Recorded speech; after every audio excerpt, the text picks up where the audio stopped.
Good morning, students.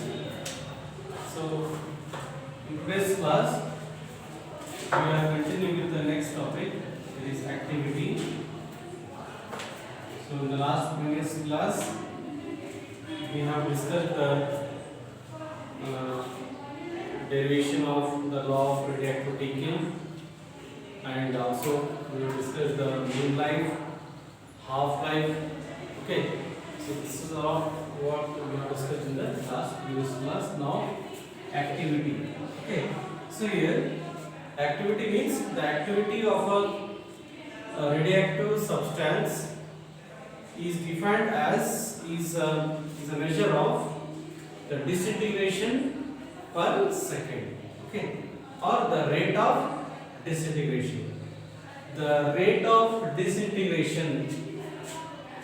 The rate of disintegration is called activity. Okay, or also we can define as is a measure of the disintegration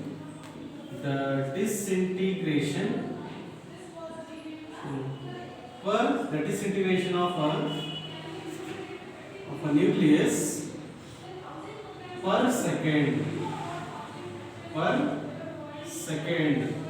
is called, that is, activity. Okay, so these are the, or simple you can remember it as the rate of disintegration. Okay, so the magnitude of the activity can be written as it is dN by dt. Modulus of dN by dt is equal to lambda n, or also we can write as activity is equal to lambda into n, where lambda is called decay constant and n is the final number of atoms which are remaining after some time of disintegration. After some time of disintegration is called as that is n. Okay, now the unit of activity is becquerel. Okay, becquerel. Okay, so 1 becquerel is defined as the disintegration of one atom in 1 second is called as 1 becquerel. Okay, the disintegration of one atom or one nucleus in 1 second is called, that is, 1 becquerel. Or commonly used unit is, it is Curie. So Ci, Curie. Okay, so 1 Curie is the disintegration of 1 Curie is defined as 1 Curie is defined as the disintegration of disintegration of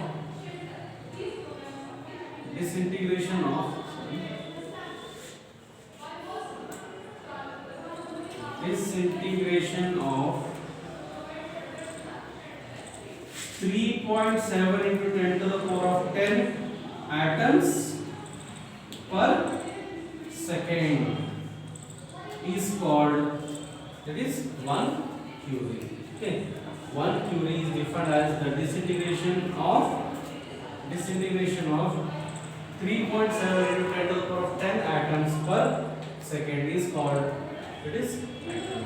Okay, so the most commonly used unit is Curie, right? Okay, so this is all about the activity. Okay, now the next we are going to discussing about that is some 3 types of processes. That is decay process. One is alpha decay, and the other one is beta decay, and the third one is gamma decay. Okay, so we'll discuss one by one. Okay, so before that, let's note down this one.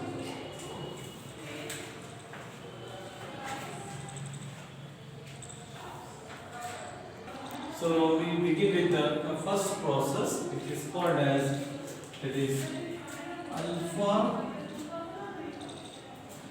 decay. Okay, so alpha decay is a process in which radioactive substance, when it undergoes disintegration, it is going to be emit some radiation, which is called as alpha ray, which emits the alpha ray. That process is called as alpha decay. Okay, so alpha decay process in which the radioactive substance which emits a alpha ray, that process is called as alpha decay. How this process takes place? Okay, when a nucleus, when it is going to be disintegrated, okay, so the product of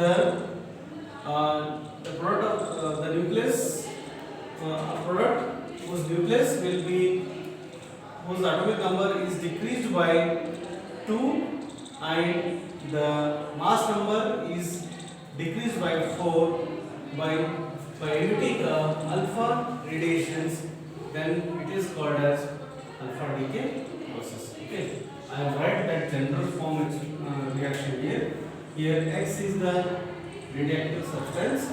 Okay, so right here A and Z is the mass number and Z is the atomic number. When this nucleus, when it undergoes alpha decay process, then it produces a product whose mass number is decreased by 4 and atomic number is decreased by 2, plus releasing alpha radiation, that is helium, where helium is the alpha rays only. Okay, helium is the alpha rays only. So here the mass number is less by 4 and atomic number is less by 2. Okay, that process is called as alpha decay process. For example, uranium 238 is there, 23892. Okay, when it disintegrates, it produces a new product which is called as thorium 23490 plus helium, which is alpha rays. Okay, so this is for the example. Okay, alpha decay process in which the product nucleus, this is the product nucleus, this is called as parent nucleus. It is a parent nucleus and it is a product nucleus. Product nucleus whose mass number is decreased by 4 and its atomic number is decreased by 2, plus it is emitting some alpha rays, which is a helium nucleus. Okay, so that process is called as alpha decay process. Now next, that is beta decay. Beta decay process. Okay, now beta decay process is a process in which the emission of beta rays are going to be takes place. Okay, when a nucleus, when it undergoes a disintegration, then it emits beta rays, then that process is called as beta decay. Here, what happens here? Here mass number remains same. Mass number remains same. But only the thing is that here the atomic number is more by, it is increased by 1, and plus it is releasing, it is emitting some electrons, or also sometimes it releases a positron also, and also sometimes it releases neutrinos or anti-neutrinos. Okay, so just in general form I will write here.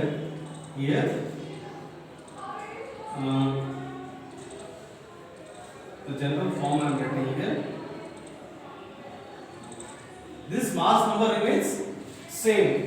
Only the thing is that the atomic number is increased by 1 and which is releasing a electron, okay, and a anti-neutrinos. Okay, so this is the general form. Mass number remains same. Okay, mass number remains same. Only the thing is that atomic number is increased by 1. Okay, so that is all about the beta decay process. Now the next one is that is gamma decay.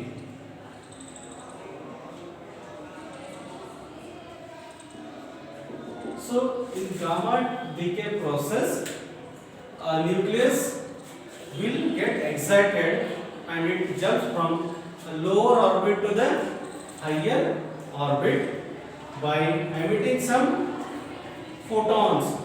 These photons are having a higher frequency. Okay, they are having a higher frequency. Those radiations are called as gamma rays. Those are called as gamma rays. The frequencies which are higher, then those radiations are called as gamma rays here. Okay, so that is what the gamma decay process. Okay, they will ask an example in 1 marks and in 1 marks that what is alpha decay, what is beta decay, what is gamma decay. So now I will write some examples for this beta decay and gamma decay. Okay, so just to note down. Only the thing is that you should remember that here alpha decay is equal to what? Where the mass number is decreased by 4 and the atomic number is decreased by 2 with the emission of some alpha rays. And here mass number remains same. Atomic number is increased by 1 with releasing electrons, or sometimes it releases positrons also. Okay, electrons and positrons are having the same mass, but only the thing is that they are having different charges. Electrons are negatively charged particles and positrons are positively charged. Okay, or sometimes they release neutrinos, anti-neutrinos. They are neutral charge. Okay, so that is what the beta decay and gamma decay. In gamma decay, so here the gamma decay is a process in which a heavy nucleus will get excited and it jumps from a lower orbit to the higher orbit with emitting some photons, and these photons whose frequency is very larger. Okay, it is having a greater frequency, so that such radiations are called as gamma rays. And I told you that in last previous video also, last 2 classes before also told you that gamma rays are used in treating a cancer patient. Okay, they are used in treating a cancer patient. Okay, so just go on.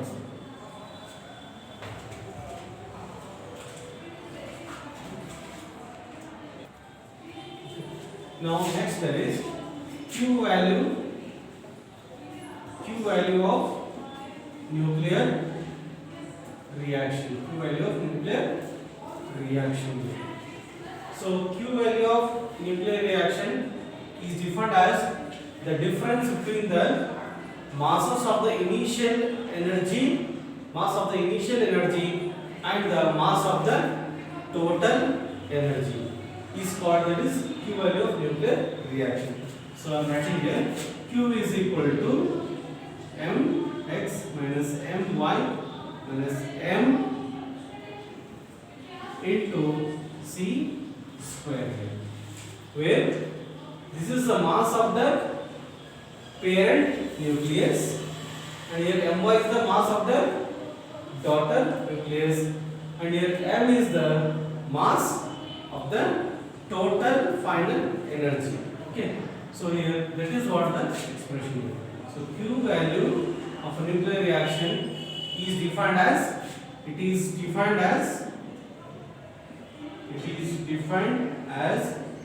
the mass of the difference between